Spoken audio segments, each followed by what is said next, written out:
এই গরমে heat stroke থেকে কিভাবে রক্ষা পাবেন? দিনের বেলা চলাচলে যথাসম্ভব রোদ এড়িয়ে চলুন। বাইরে গেলে ছাতা, টুপি বা কাপড় দিয়ে মাথা ও মুখকে রোদ মুক্ত রাখুন। হালকা রঙের ঢিলে ঢালা সুতির জামা কাপড় পরুন। বারে বারে বেশি পরিমাণে বিশুদ্ধ পানি পান করুন। বাসি নয়, মশলা কম ও সহজে হজম হয় এরকম খাবার খান। একটানা না করে ঘাম ঝরানো কাজে মাঝে মাঝে বিরতি দিন। বারবার চোখে মুখে পানির ঝাপটা দিন এবং গোসল করুন। প্রস্রাবের রং হলুদ বা গাঢ় হলে পানি পানের পরিমাণ বাড়িয়ে দিন। ঘরের পরিবেশ অতিরিক্ত গরম ও ভ্যাপসা যেন না হয়। অসুস্থ বোধ করলে দ্রুত চিকিৎসকের পরামর্শ নিন।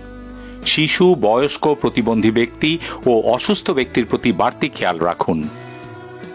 আপনার আশেপাশে দিনমজুর ও শ্রমজীবী মানুষকে হিট স্ট্রোক থেকে সুরক্ষায় সহযোগিতা করুন। ফেসবুকে শেয়ার করার বাইরেও মুখে মুখে আপনার চারপাশের সবাইকে এই তথ্যগুলো জানাতে পারেন। সবাইকে ধন্যবাদ।